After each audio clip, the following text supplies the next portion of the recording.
اعوذ باللہ من الشیطان الرجیم بسم اللہ الرحمن الرحیم۔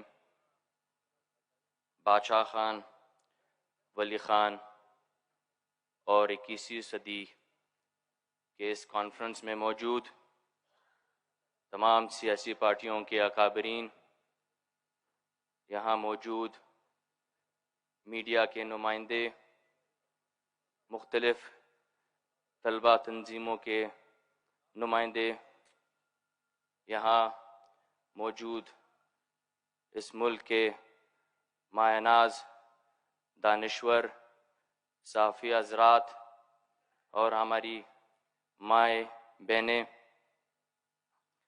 سب سے پہلے تو میں اپنی طرف سے، اپنی پارٹی کی طرف سے، تمام اس کانفرنس کے شرکاء کی طرف سے خان عبدالولی خان، خان غفار خان، جسے ہم فخر افغان بادشاہ خان بلاتے ہیں، انہیں عقیدت سے خراج عقیدت پیش کرتے ہیں۔ بادشاہ خان 21ویں صدی کے ان مخصوص رہنماؤں میں سے ایک ایسے عظیم رہنما تھے جنہوں نے نہ صرف پشتونوں کی بلکہ بر صغیر میں موجود تمام اقوام کی ان کی زبان، نسل، رنگ اور مذہب کو دیکھے بغیر ان کی آزادی، خود مختاری، ترقی کے لیے جدوجہد کی۔ انگریزی استعمار کے خلاف آزادی کی جدوجہد کے ساتھ ساتھ بادشاہ خان ایک اصلاح پسند شخصیت اور رہنما تھے۔ انہوں نے پشتون معاشرے میں اصلاحات کرنے کے لیے، پشتون افغان معاشرے میں اصلاحات کرنے کے لیے 1921 میں انجمن اصلاح افغانیہ اور 1929 میں خدائی خدمتگار جیسی تحریکوں کا آغاز کیا، جو ایک عدم تشدد کی تحریک تھی۔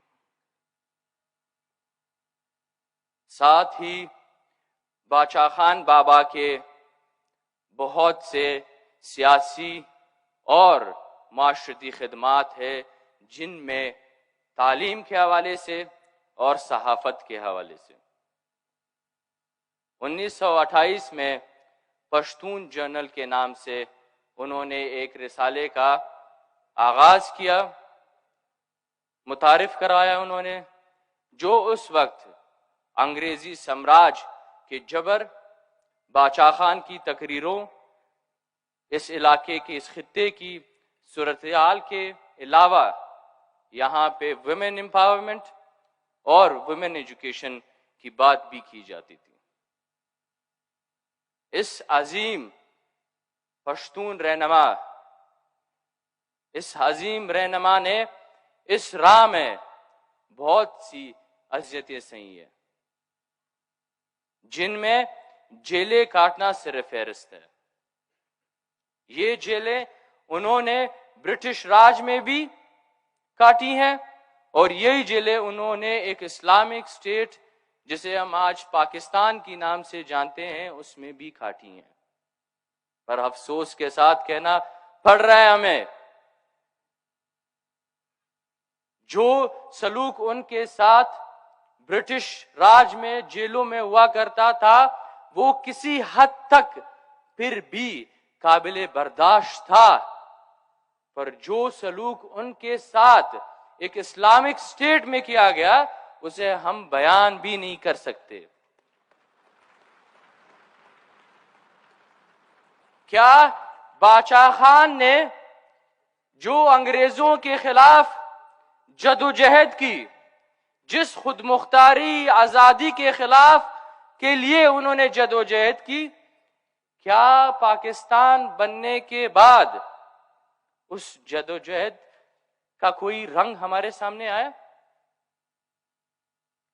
وہ غلامی اس سے زیادہ مضبوط ہوئی، وہ استعمار اس سے زیادہ مضبوط ہوا۔ باچا خان بابا اپنی پوری سیاسی زندگی میں اس ایک چیز پہ زیادہ زور دیا کرتے تھے، وہ قومی خود مختاری اور قومی آزادی تھی۔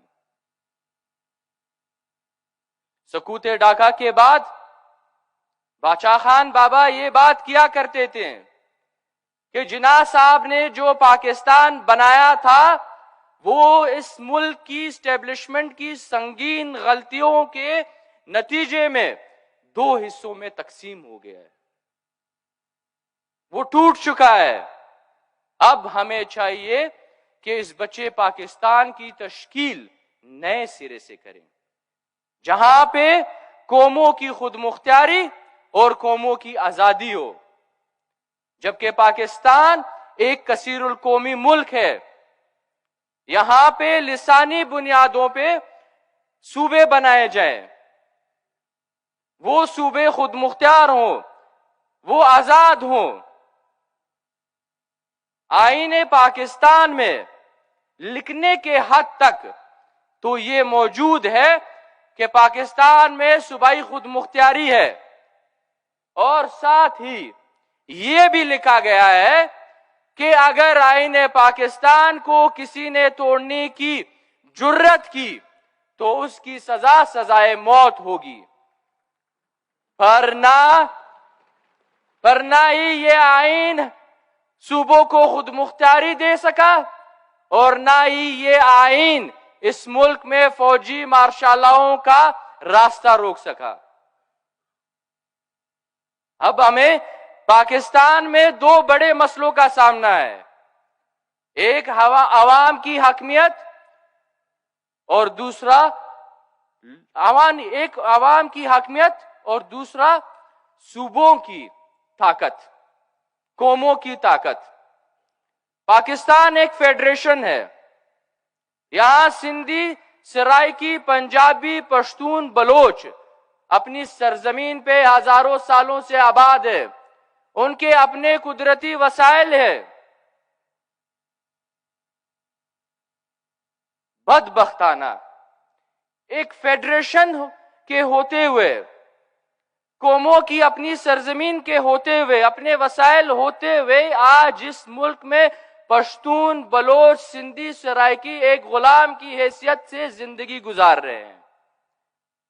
نہ ہی اس ملک میں ہمیں حق حاکمیت دی جا رہی ہے، نہ ہی اس ملک میں ہمیں حق ملکیت دی جا رہی ہے۔ ہمارے تشخص کو پامال کیا گیا ہے، ہمارے کلچر کو مسخ کیا گیا ہے، اور جب سے یہ پاکستان بنا ہے، اس ملک میں پنجاب کے وہ مقتدر طبقے جو طاقت کی زور پہ ہماری سرزمین اور ہمارے وسائل پہ قابض ہیں، وہی طریقہ کار جو انگریزوں کا تھا، وہی طریقہ کار آج اس ملک کے پنجاب کے مقتدر طبقوں کا ہے۔ اس ملک کے ادارے جس میں فوج، انٹیلیجنس ادارے، جس میں عدلیہ، میڈیا، آج یہ یہاں پہ قوموں کے خلاف استعمال کی جا رہی ہے۔ یہ ادارے ریاستی دہشت گردی، اسٹیٹ سپانسرڈ یہاں پہ ٹیررزم، گڈ اور بیڈ دہشت گرد، یہاں پہ قوموں کے خلاف جعلی ریاستی بیانیہ، یہاں پہ فرقہ واریت، لسانی یہاں پہ تعصب، اس میں یہ سارے ادارے شامل ہیں۔ 80 کی دہائی میں افغان انقلاب کے بعد یہاں اس ملک میں پشتون بیلٹ میں مدرسے قائم کیے گئے، وہاں پہ لوگوں کو ٹریننگ دی جاتی تھی اور انہیں افغانستان بھیجا جاتا تھا۔ یہی سلسلہ 1992 کے بعد بھی جاری رہا جب طالبان وجود میں آئے۔ 9/11 کے بعد دنیا بھر کے وہ عالمی دہشت گرد، وہ عرب، چچن وغیرہ وغیرہ، ان کو پشتون بیلٹ میں پناہ دی گئی پاکستان میں. انہیں اختیار دیا گیا کہ آپ یہاں اگر دہشت گردی کرنا چاہتے ہیں، آپ یہاں دھماکے کرنا چاہتے ہیں، آپ یہاں لوگوں کو مارنا چاہتے ہیں، آپ کو یہ اجازت ہے.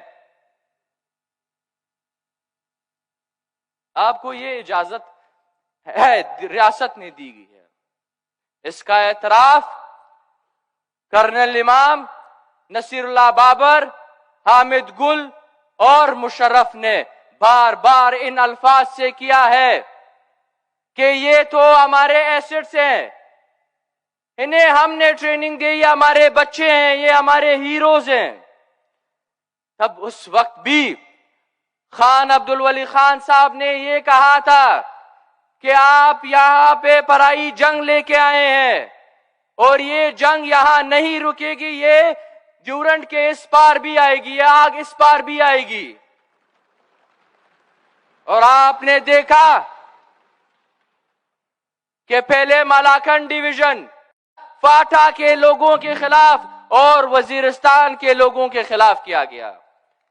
ان کے گھر مسمار کیے گئے، ان کی مارکیٹیں مسمار کی گئی. ہزاروں کی تعداد میں بے گناہ پشتون اس جنگ میں مارے گئے، لاکھوں آئی ڈی پیز بنے، ہزاروں کی تعداد میں پشتون لاپتہ کیے گئے اور آج بھی لاپتہ ہو رہے ہیں. یہی سزا آج ہمارے بلوچ بھائیوں کو، سندھی بھائیوں کو بھی مل رہی ہے. ان کے پیارے بھی آج لاپتہ ہو رہے ہیں، ان کے وسائل بھی لوٹے جا رہے ہیں.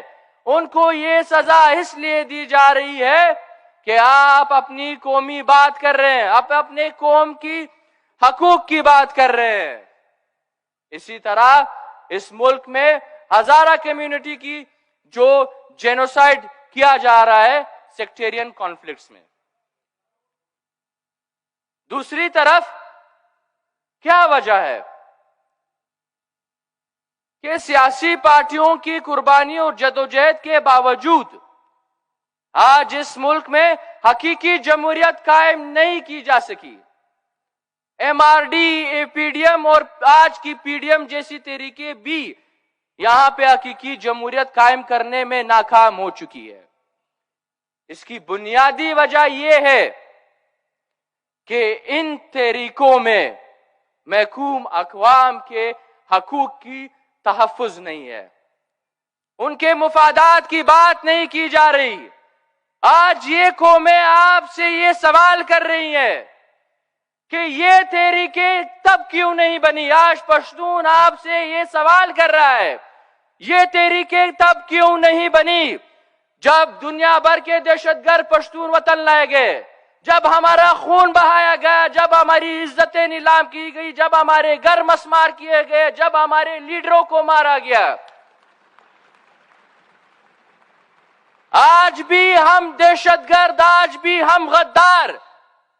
ہم نے سب سے زیادہ اس ملک میں قربانیاں دی ہے.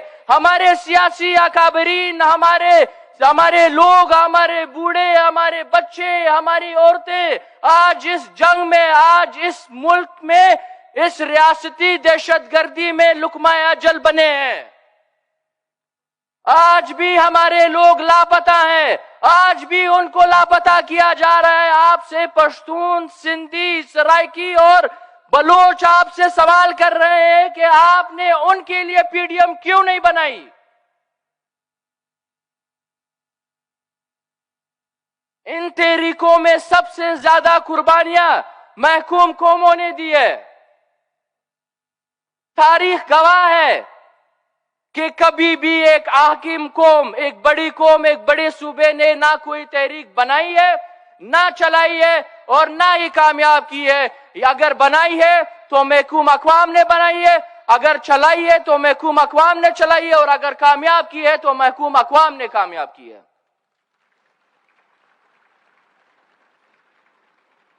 میں تھوڑا سا ٹائم لوں گا، 2 منٹ بس وائنڈ اپ کروں گا. لہذا آج ہمیں سوچنا چاہیے. پاکستان کو ایک نئے عمرانی معاہدے، ایک نئے آئین کی ضرورت ہے.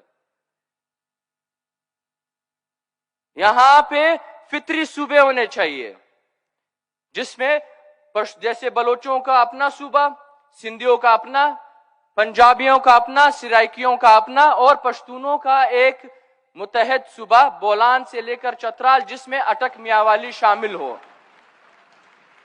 یہ صوبے خود مختار ہو، آزاد ہو.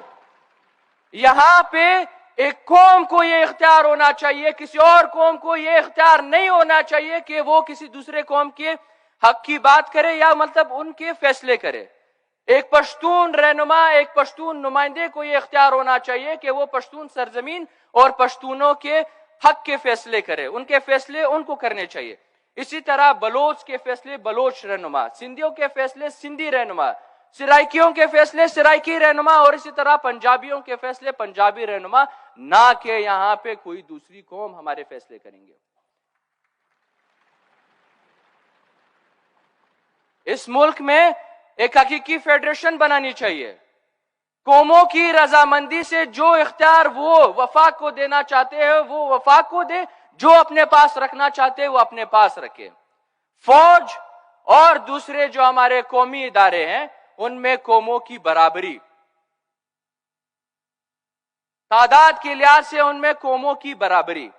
آخر میں ایک بات کرنا چاہوں گا موجودہ صورتحال کے حوالے سے. آج بھی اس ملک میں، بالخصوص پشتونوں کے حوالے سے میں کہوں گا، آج بھی اس ملک میں افغانستان کو اپنا 5واں صوبہ بنانے کا خواب دیکھا جا رہا ہے. آج بھی اس ملک میں، آج بھی یہ ملک افغانستان میں اپنے پراکسیز کی پشت پناہی کر رہا ہے. افغانستان میں ایک جمہوری سیٹ اپ، افغان ملی اسٹیٹ کو ختم کیا گیا. یہ سب دیکھتے ہوئے مجھے British prime minister Herald make ملن کی ایک بات یاد آتی ہے. انہوں نے کہا تھا roll number 1 in politics, never invade Afghanistan. لہذا اس ملک کے ان جرنیلوں سے ہم کہنا چاہتے ہیں کہ خدارا افغانستان میں مداخلت بند کریں. یہ ملک اس پالیسیز کی وجہ سے آج ڈیفالٹ ہو چکا ہے. آپ کے ایسٹس گروی ہے، آپ کے سارے انڈیکیٹرز آج بد سے بدترین ہیں، اور آپ کے جرنلز آج بھی سینہ تان کے یہ کہہ رہے ہیں کہ ہماری پالیسیز نے ہمیں یہ کامیابی دلائی ہے. یہ وہ جرنل ہیں جن کے لیے پاکستان صرف ایک قبرستان ہے جہاں پہ وہ مرنے کے بعد یہاں پہ دفن ہوتے ہیں اور ریٹائرمنٹ کے بعد وہ اس ملک کو رہنے کے لیے قابل ہی نہیں سمجھتے، وہ اس ملک سے باہر چلے جاتے ہیں. آج اس ملک میں، اس ملک کی عدلیہ آج قوموں کے ساتھ ایک فریق بن چکی ہے. علی وزیر اس وقت، یہاں پہ پی ڈی ایم کے رہنما پارٹیاں بھی موجود ہیں، علی وزیر اس وقت جیل میں ہے. غیر آئینی طور پر ایک فوجی جنرل کے کہنے پر، اس کی اپنی خواہش پہ، ضد پہ، انا کی وجہ سے آج وہ علی وزیر جیل میں ہے. تو ایک سوال بنتا ہے کہ آیا یہ جمہوریت ہے جس میں علی وزیر آج جیل میں ہوگا؟ یہ جمہوریت آج پی ڈی ایم مانگ رہی تھی. آیا جمہوریت پی ڈی ایم کے لیے صرف اور صرف پنجاب میں جمہوریت ہے؟ پنجاب کے حکمرانوں کے لیے جمہوریت ہے، ان کے لیے انصاف ہے، یا پھر یہاں پہ پشتونوں کے لیے بھی اس میں جمہوریت اور انصاف ہوگا؟ شہید Usman Khan Kakar P D M کی اسٹیئرنگ کمیٹی کے ممبر تھے. چلو ہم اس وقت کی حکومت سے گلہ نہیں کرتے، پر پی ڈی ایم کی حکومت نے ان کے لیے کیا کیا؟ آپ کا پیغام پشتونوں کے لیے واضح ہے. پشتون آپ کو سمجھ چکے ہیں. آپ کو لگتا ہے کہ آپ ہمیں ماریں گے، ہمیں جیلوں میں بند کریں گے اور ہم چپ ہو جائیں گے، تو یہ ہو ہی نہیں سکتا. آپ اگر ہمارے سر کاٹ کے ان کے پہاڑ بھی بنا دے، ہم ہے تو باچا خان کے پیروکار، عدم تشدد کے پیروکار ہے، پر ایک چیز یاد رکھیں، ہم نے اسی عدم تشدد سے، اس بر صغیر سے انگریزوں کو نکالا ہے، تو اسی طرح آپ بھی یاد رکھیں کہ ہم آپ کا یہ غرور بھی توڑ کے رکھیں گے۔ بڑی مہربانی۔